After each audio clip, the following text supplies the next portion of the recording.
there's a lot to talk about the Oscars besides the awards. So let's start with that. This is going to be the first Oscars in like 30 years or so where there's no host. Obviously, Kevin Hart was slated to host this. The tweets came out where he was using obscene language about people in the LGBTQ community, and he refused to apologize. And he is no longer hosting, and they don't have anybody. There was talk that the Avengers are going to be coming out and giving a lot of the awards out. Largely unconfirmed, but when you look at the people who are presenting awards, there's a lot of people who are in the Avengers who are doing that. What do you think that this is a good move for the Oscars? I mean, this seems very unconventional for a year where that could potentially derail this Oscars quickly. Yeah, it's a very loaded question. Yeah.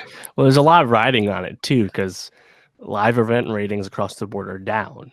Mm-hmm. ABC wants to at least slow that trend as much as possible. Kevin Hart was a great choice for a host. He's universally famous, really good entertainer. I respect what he does, even if I don't go and see most of his movies. But once he walked back everything, it just wasn't going to happen. And I guess they didn't pull through with trying to get some reserve veteran, because Kimmel, Ellen, etc. Because there's not a lot of incentive to actually do this for anyone super famous, right? They get paid a small amount given the stature of the people that do the hosting. Yet they have to do a lot of work to prepare for it, and there's a lot of pressure and a lot of downside if you were to bomb. Those people throwing out oh, Jennifer Lawrence should do it. Why would Jennifer Lawrence do this? She has enough up and downs with her career. Why on earth would she host the Oscars? So I really couldn't think of a great choice to come in. So we'll see how they do with having big name actors do it. I mean, in theory, people like to watch them. That's why we're watching. And I know the Oscars were getting a little chippy with SAG-AFTRA in terms of not letting people present at SAG. So we'll see who that ended up being. But I just hope it runs smoothly, even if there's not much of a tenor. Because I know sometimes how often do we really get excited about a host for anything, right? Not often. We talked about Alicia Keys last week for the Grammys. We could have totally done without her there, right? Mm-hmm. So as long as they just kind of move through it, present, it doesn't slow down too much, I don't really mind. But again, we'll see, because I also haven't seen one of the Oscars without hosts, so it'll be different for sure. Yeah, I think where this could potentially really hurt them is, they're already deciding to cut out categories. We're gonna, or at least from the broadcast, and we'll talk about that in a second. But the thing with award shows is that people tune in to see the speeches and to see the reactions and to see these famous people that they like or care about responding to the events going on in front of them. That means that the time can start to run long, or sometimes you need to cut things. Sometimes you need to kind of edit a joke. And I think when you have all these people that might be doing different skits or different bits in order to, bring some pizzazz and whatnot, you need that person that can kind of step up and be like, okay, well, quick, boom, we're on to the next thing. Whereas that might be harder for people who aren't used to hosting or aren't used to being in this sort of situation. So they might not cut down on that as well. I think also this might mean that we're going to get a lot more montages, which the Oscars just loves montages. And honestly, they usually do them pretty well. And I'm usually oh, that was awesome to watch. But we don't need 5 montages of all the movies most people have seen before. 2 is fine, especially if maybe you're highlighting specific types of movies. But I worry that they might rely more on that without having a host. Yeah, it's a good point. I mean, what would we like there? There's some kind of opening monologue generally. There's the movies are awesome, right? Montage, which as a movie fan, I love watching that every time, even if I've seen almost every scene on there. They're just well made. Of course, in memoriam at the end, and there'll be song performances from the nominated songs. Only 2. Yeah, if that's it, that's fine. I don't need much more than that. Just present the awards, let the people talk. But if you don't have a host, why not give Emily Blunt time to get up there and do a song? The fact that she's not singing a song from Mary Poppins is ridiculous. But they want to leave time for God knows what to be in there. It feels like they really didn't think through, and maybe they do, and I'm going to be really surprised, but it feels like they didn't really think through like the economy of this. Like if you're taking out a host, like how else can you use that time effectively? It's like highlight, like let everybody have a song performance. Why only show Shallow and what All the Stars is the other one that they're letting perform? It just well, they changed it. They actually are performing all the songs. oh, they are? Okay, I didn't see Yeah. that. My bad. Like, Scratch I that. know like Lin-Manuel was pissed about it too. Right. And yeah, I mean I think that's hard. Like how are you gonna cut off like there's 5 nominated songs? Just play them. If you want, maybe trim it down, like do a pseudo medley, fine. But yeah, that's kind of a tough call to say nah. Like I mean, if anything, I would say rework the category in terms of how you award best original song, because like All the Stars is probably gonna be the runner up for this, but that's not really a song I associate with Black Panther the way Shallow is associated with Star is Born. So, Right. but in terms of the way it is now, yeah, just let them all go, and that's what they're doing. So, but And the whole like cutting awards from the broadcast, they did not decide to renege on that once everyone got pissed about it, and that's a problem. yeah, it definitely is a problem. And just the fact that this is how the Oscars are like making decisions. They're like, hey, we're gonna have a most popular category, and people are like, what? And they're like, never mind, like no big deal. Like, okay, we're only gonna play 2 of the songs in order to like save time. No, we'll just play them all because people got pissed. It's like they're just throwing things against the wall and seeing what people are like least upset about. And that doesn't feel like there's really much direction to it. Now you talked about them cutting the categories. Obviously cinematography is the major one, but what other ones are being cut? I actually don't remember. Was it a production design? Right? Yeah, I think it was like makeup, production design, and there's one other one I can't remember. But mostly smaller ones, except for cinematography. Right. Which imagine if last year we didn't see like in real time Deacon win the award. Like what a travesty that would have been. Yeah, I mean that's the thing with this too. Like, what is their goal? To trim the runtime, to attract younger viewers by inserting different things that they might be more interested in. I just think it's misguided because, and again, I think this is all basically tied to the plight to fix ratings. The Oscars, people that watch the Oscars want to watch the Oscars. People that don't, won't. People that will just check on Twitter will just do that.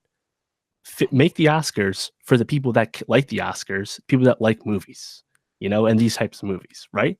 Mm-hmm. And while there's a lot of merit to doing some kind of doing a best stunt award, doing a breakthrough performance award, and also trying to find a way to honor movies that are more populist, primarily, ideally, just do that in the best picture category. Mm-hmm. And we kind of got that this year when movies like A Star is Born and Black Panther. But to cut awards, especially from less well-known fields, it's just really misguided, and frankly, it's a slap in the face to those branches of movie making, because those are kind of speeches are often wonderful to hear too. So very disappointing. And like, again, cinematography. How can you do that? Like did every actor that got pissed they cited cinematography? Like, it doesn't make any sense. And it's just very disappointing. Maybe cinematography is a good place to start in talking about who's nominated and who we think is going to win, who we want to win. So best cinematography, the nominees are Cold War, The Favorite, Never Look Away, Roma, and A Star is Born. Who do you think will win? Who do you hope will win? Break it down for me. Yeah, I think this is 2-horse race. Roma probably going to win as the one of 3 Best Picture nominees in the field, but the one with the best chance to actually win Best Picture. In fact, my favorite, we'll get to that. Cold War, we just talked a lot about that cinematography, and I think it's a great choice, but it's hard for a Best Picture nominee to lose to a non-Best Picture nominee if that Best Picture nominee is also going to win a bunch of other awards. Mm-hmm. So I expect this to go to Roma, but Cold War, I think, is in play. Star is Born, which will be a theme for today, didn't really pick up a lot of steam this award season. So any down ballot awards besides Best Original Song are not likely at all. Yeah. I mean, Roma, I think, is a shoo-in for this one, but I would be really, really happy if The Favorite somehow pulled this out, which, I mean, it's probably not going to, but I really think that the cinematography in that was just so stupendous. It was really, really well done. Yorgos and the person who worked with their cinematography had a great eye, and created some really wonderful moments. But any of those three, Roma, Cold War, the favorite for me, I think is deserved. Not really much to think about there. What about best visual effects? What are we looking at there? Because we got Avengers. I mean, that's the big one for Avengers right there. Christopher Robin, First Man, Ready Player One, Solo, Star Wars stories. Solo: A Star Is Born. Yeah, that's what I was about to say. Yeah, the funny thing about this is the BAFTA and Critics' Choice Award both went to Black Panther, which was not nominated by the Oscars. And I think most people think it's just going to go to Infinity War. Thanos, Josh Brolin performance looked pretty good. Wouldn't actually be my choice, though. I think Ready Player One, just because it's so much fucking effects, is probably the most impressive of the bunch. There's a chance, I think, in another universe where First Man was way more nominated, there's a chance First Man actually does it. Because those are impressive effects, but not the effects that we think of in blockbuster terms. Practical effects too, which I think right. adds to the impressiveness. Right, more along the Mad Max sphere of things. But yeah, I think it'll be Avengers. I hope it's Avengers. I also think First Man is in this race, and I actually might make this my big upset. I think First Man might take this home. I think, especially because it didn't get many more nominations. This might be it. Also, just I don't know if we're gonna touch on it, but Nicholas, or not Nicholas Patel, but who did he did that for Vice. Who was the composer for First Man? Because them not being nominated is a crime. Justin Hurwitz was not nominated for Best Original Score for First Man, despite winning the Critics' Choice Award and the Golden Globe. Crazy. Obviously, we'll just talk about Best Original Score. It'll go to Nicholas Patel for Beale Street. It was a great year for scores. Patel or Hurwitz, you could have went with either one. But man, you can listen to some of those songs from First Man on YouTube. They're great.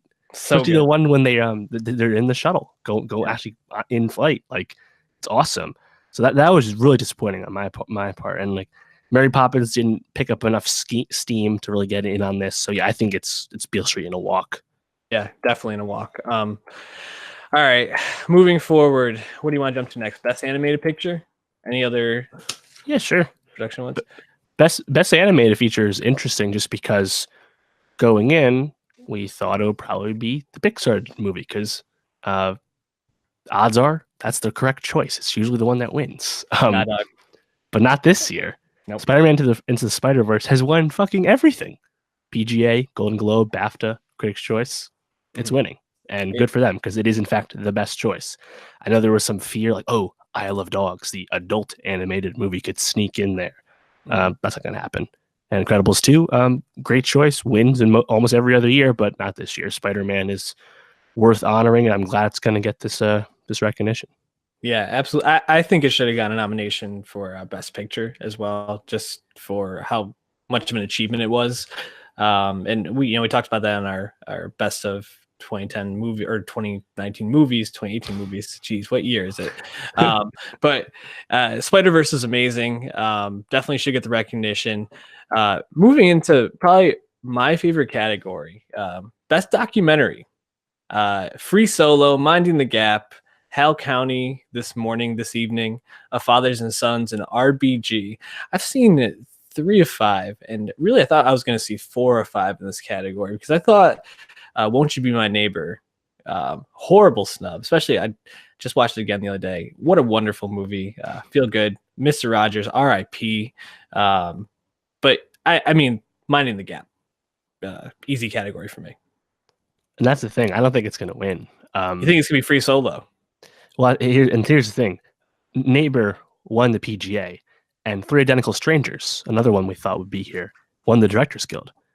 So the only two major doc prizes, two of the major doc prizes went there. Free Solo won the BAFTA, though. Yeah. So I think it's really Free Solo or that, there's a lot of evangelizing about RBG. I would not be shocked about that one. But Free Solo, I think, has the best campaign of the bunch.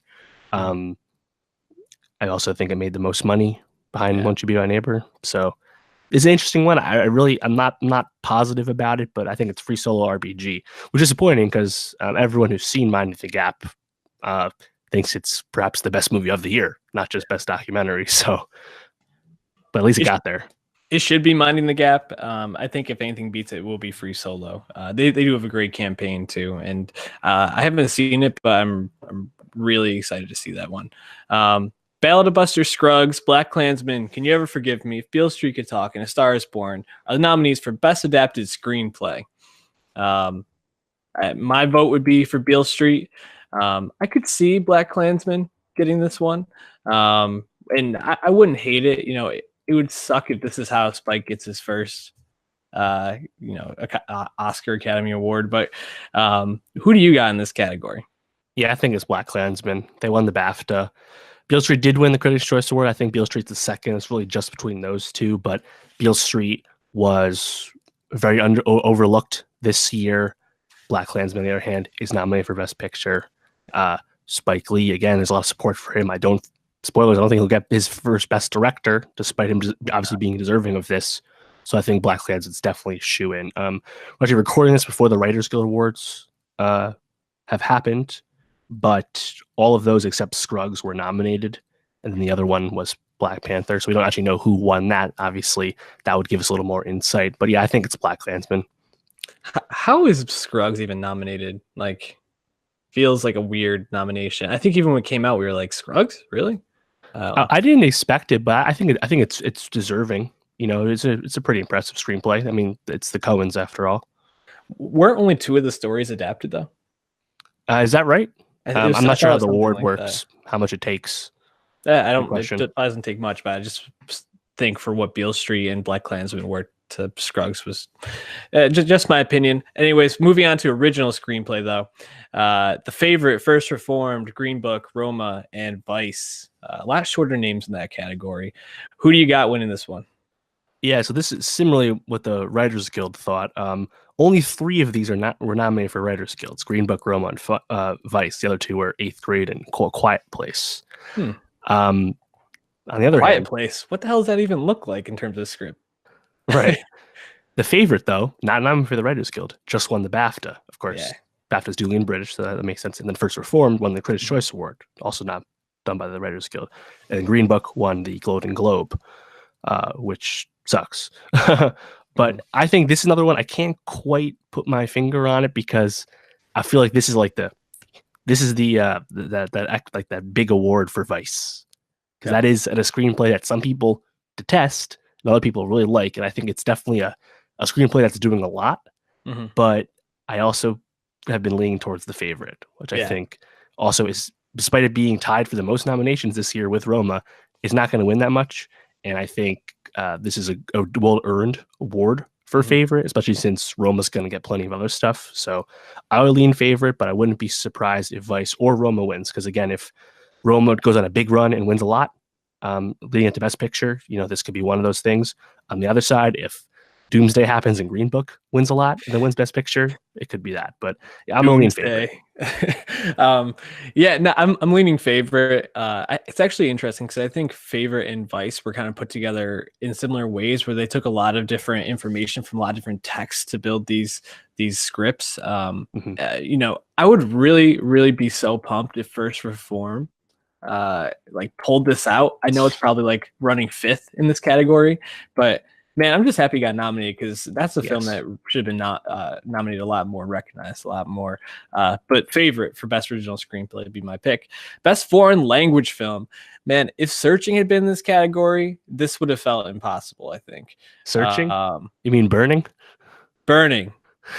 Searching is not a foreign language film. Sorry. So we got Capernaum, Roma, Cold War, Never Look Away, and Shoplifters. Who do you got? Yeah, this is actually the most foreign language films I've ever seen this year. I love Shoplifters. Roma was my number 2 movie of the year. Love Cold War. Burning was my number 1. It's not here.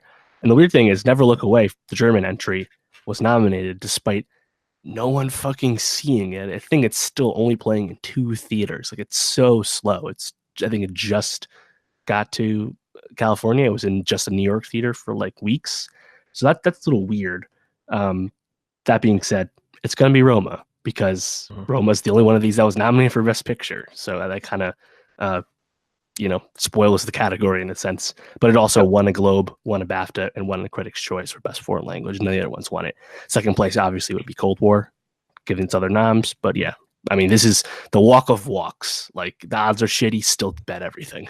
Right. And honestly, it's deserving. Like it should win, I think, best foreign language film. Okay, so now we're moving into a category which I think we can kind of fly through. Best actress in a supporting role. There's a lot of star power in this category. We got Amy Adams, Rachel Weisz, Emma Stone, Marina Di Tavera from Roma, and Regina King from If Beale Street Could Talk. With all those names, I Regina King. I mean, are we really going to spend time on this category? Well, that's the thing. This is actually a very. I think it's still kind of open. I think it's actually really weird. Yeah. We can write off 2 or 3 actually. Amy Adams, once again, was great. She's been nominated again. She'll get her time. She's not going to win this year. Marina de Tavira, Roma, again, happy to be here, nom. One of the signs that Roma should have a big night because no one saw this one coming. And then Emma Stone, also wonderful, but she's running behind Rachel Weisz. So it's between Rachel Weisz and Regina King for me. Weisz won the BAFTA recently, and King won the Golden Globe and the Critics' Choice Award. Here's the problem, though. Regina King was not nominated by the SAG Awards, and the SAG Awards picked Emily Blunt in A Quiet Place to win, obviously not here for the Oscars. Only one other time has someone who wasn't even nominated by the SAG in any acting categories actually won the Oscar. So she's definitely going up against a lot, Regina King, in terms of just like the history of how these votes go. That being said, the Academy's 30% of it joined the last 4 years, so you can't totally rely on past trademarks, past trends. I think I'm still going to lean Regina King. I love Rachel Weisz, but I think it's a lot closer than people have been thinking. But we've kind of just been penciling in Regina King this whole time. But being overlooked by the SAG, I think, definitely says a lot, considering the actors are, in fact, the biggest voting group. And this is why that they should show us all the votes. Show us how the voting breakdown. Who cares? I want to see like how close this race actually is, because I think this is Regina King on a walk, but your logic makes sense. And I think this category probably is closer than the next category, which is Best Actor in a Supporting Role, because this is just going to be Mahershala Ali, man. We got Adam Driver, we got Sam Rockwell, Sam Elliott, and Richard E. Grant. But it's Mahershala and maybe Richard E. Grant, but it's Mahershala. Right. So Richard E. Grant ran a great campaign, and he would also be an awesome win, considering Mahershala literally just won for Moonlight. But Mahershala also won the SAG, the Globe, the BAFTA, and the Critics' Choice Award. He won every one so far. Yep. And we thought his competition would be Timothée Chalamet. He ain't even here. No. So not even there. Mahershala will win his second acting award in 3 years. Very impressive. And whether you want to hold something against Green Book like me and you do, his performance is still very good. And I think that again, that one's pretty obvious. So Best Actress in a Leading Role. If you had asked me probably like 3 weeks ago who's going to win this, I was like, okay, Glenn Close, just lock it up. She's got this. But recently, Olivia Colman's been getting some love, and I'm excited because, you got Yalitza Aparicio, which shout out her. I'm really glad she got a nomination. Again, a sign that Roma probably will have a big night. Glenn Close, Olivia Colman, Lady Gaga, and Melissa McCarthy.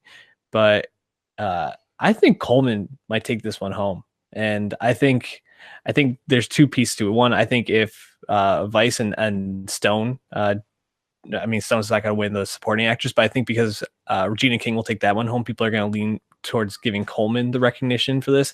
And I also think, though Glenn Close was, I haven't seen her performance, but I hear is excellent in The Wife. The Wife isn't a great movie from everything I've heard. So I think that they might want to give some love to Colman in this case, to give the favorite some love in retrospect. Going into the race, I was like, it's Colman. It'll be Colman. She's the best. I do think she's the best performance. I thought it was Colman or Gaga. Then the Close thing happens, and I've seen The Wife. It's not good movie. Her performance is good though. She has been nominated 6 times in acting Oscar categories and never won. And she should have won by now, obviously. She's definitely a landmark actress. This feels a lot like Gary Oldman with Best Actor, even if it's not a transformative performance. And she did win Critics' Choice, SAG, the Golden Globe for the drama. Colman just won the BAFTA. Again, they lean a little British. That makes a little sense. And then she won the Comedy Globe. Meanwhile, Gaga's never won anything except she tied with Close for the Critics' Choice. So Gaga never happened. It's Close or Colman. I've been feeling like I got to say Colman this whole time because that was my gut. But I just feel like they're going to Lifetime Achievement and give it to Close. Especially after, like, her and Colman have both been giving good speeches so far. Mm-hmm. But I think it'll be close. Even though Colman would be my actual choice. You think it's going to be close? It might be close. I'm going Colman on that one. Also, shout out Lady Gaga. I mean, we were talking about how after Star is Born, there's no way that she could lose this. And now I cannot see any way that she could win that category. Best Actor in a Leading Role. Bradley Cooper, Christian Bale, Willem Dafoe, Rami Malek, Viggo Mortensen's son, like my guy Dave Martin's son. It should be Christian Bale, I think. I mean, he turned into Dick Cheney on screen, similar to Gary Oldman last year, and we know how much Oscar voters love to see that. But all indications would say this is going to be Rami Malek, right? Yeah, and again, going in, we're like, Cooper, man, inside track, it's going to be Bradley. Nope, didn't happen. Star is Born could legitimately come in 10th in Best Picture. Or 8th, sorry. Best Actor. Yeah, Willem Dafoe. You took Ethan Hawke's spot, dog. Why'd you have to do that? He's very good at Attorney's Gates. It's actually a very cerebral performance as Vincent Van Gogh. I liked it. But this was Hawke, man. Come on. Viggo doesn't have a chance. It's going to be Rami. And, like, honestly, there's a perfect analog to this. I did not find this out on my own. I saw someone else tweet this. 4 years ago, Michael Keaton in Birdman, he won the Comedy Golden Globe and 2 Critics' Choice Awards. Then Eddie Redmayne won the Drama Globe, 2 Critics' Choice Awards, the SAG, the BAFTA, and then he won the Oscar. This year, Christian Bale, again, won the Comedy Golden Globe and 2 Critics' Choice Awards. Rami won the Directors Guild, the SAG, the BAFTA. It's the same exact analog. And also, Rami, an American, beating Bale, a Brit, at the BAFTAs, I think tells you all you need to know. It's happening. Whether you like Bohemian Rhapsody or hate it, Rami will win an award for that movie. I know there might be some backlash after his comments regarding Bryan Singer, left a little be desired, and those did happen right before the voting period happened. So I guess that could be on the mind, but there's just too much precedent, I think, even though I also would pick Bale. I think he's the best, and I also think Cooper was better as well. But yeah, Rami, I mean, he's a guy we like a lot, so I'm not going to be mad about him personally winning, but it's going to be him. Give Rami all the awards for Mr. Robot, just not for this role. He's such a more talented actor, and he played Freddie Mercury really well, but to basically do karaoke for this and get this award just feels, I don't know, feels just not right. I really hope Bale gets the win, but it's going to be Rami. Let's move on to achievement in directing. So we got Spike Lee, Powell, Polakowski, Yorgos Lanthimos, Alfonso Cuarón, and Adam McKay. I mean, it's going to be Alfonso Cuarón, but man, if Yorgos somehow snuck away with this, I'd be giddy because I really think he probably did the best job directing. But I think Cuarón, not only he's got the clout, but he did such a good job with Roma. It's got nominated in every other category pretty much. Like, how does he not take it home? Yeah, and Cuarón winning is also honoring everything else he did making this movie. He did his own. He was his own director of photography. That's like unheard of. You know, he did so much into making this, and he also won literally every prize thus far for directing. No one else has won anything. It is the second time 2 foreign language film directors were nominated the same year, first time since 1976. So that's nice to see. And I do agree. I was actually very happy Yorgos got in here. I know there was some fear that Peter Farrelly would get in for Green Book. So I was really glad they went with Yorgos. And Powell was unexpected. We thought maybe Barry Jenkins still sneak in there. Obviously, Damien Chazelle's campaign fizzled out, but there's talk that Spike Lee maybe could mount the campaign again. This is kind of a better late than never pick for him. Obviously, this is not Spike's best film by a long shot, but Cuarón's just an unstoppable force right now. And he is the best director of the year, so I think it's well deserved. So I'm looking forward to that one. All right, so we talked at the beginning of this segment about how there's so many ways that this Oscars could end in, basically the Academy on fire. And Best Picture, I mean, this could really actually set the building on fire, I think. We got Black Panther, Black Klansman, Bohemian Rhapsody, The Favorite, Green Book, Roma, A Star is Born, and Vice. I mean, is it going to be Green Book? Is it going to be Bohemian Rhapsody? If so, there might be riots in the street. Yeah, I think it's a 2-horse race. It's Roma or Green Book. That's it. Mm-hmm. Star is Born, we thought was the front runner coming in. Nothing. Vice, also nothing. Black Klansman also hasn't won anything. I think it's in the middle, moves up a little bit, probably with preferential balloting, but I don't think the moment's coming. Favorite, again, tied for most nominations with Roma, but as we said before, it's probably going to come short in most of those. It's not going to get in here, especially after missing out on Best Film at the BAFTA, which would have been probably its best hope to get going, right? Roma won at the BAFTAs, the DGAs. Green Book won the Golden Globe for comedy, and Bohemian Rhapsody won the Golden Globe for drama. Roma, of course, was not eligible for either of those because it's a foreign language film and the Globes are ridiculous. The SAGs, though, they gave their pseudo Best Picture award, their best cast, to Black Panther, which was a weird wrinkle this year. I still don't think that Black Panther has a chance, but I'm really glad it was picked. I think the movie is bigger than just a superhero movie, both culturally and in terms of its themes. I will gladly argue with people that it handles race and African themes better than Green Book does, pretty easily. That being said, Roma or Green Book, right? Green Book, fairly not nominated for Best Director, bad sign. In the modern era, only it also wasn't fairly also wasn't picked for the DGAs. So the track record makes it a little harder for Green Book to sneak in there. The problem is Driving Miss Daisy didn't get a DGA and won Best Picture. Green Book is literally Driving Miss Daisy. Right. And Argo was the other one that did this when Ben Affleck wasn't nominated. That was our thoughts for Star is Born. That didn't happen. So I think it's Roma or Green Book, but Roma picking up the BAFTA last week, 2 weeks ago, I think really hammer it home for me. It's by no means a safe pick. I think either of these could happen. We don't know how much Netflix bias there might be in the voting. But I think because the voting just happened and Peter Farrelly had put his foot in his mouth, Nick Vallelonga put his foot in his mouth, stuff about the accuracy, the fact that the internet doesn't like it, certainly does not speak for everybody who votes on these things. But I think it's Roma. I'm feeling pretty good about it. I'm positive Bohemian Rhapsody won't win. So that's good because Green Book at least is a well-made film, even if it's morally bankrupt. Bohemian Rhapsody is offensive to be in the category. Best case scenario is Roma.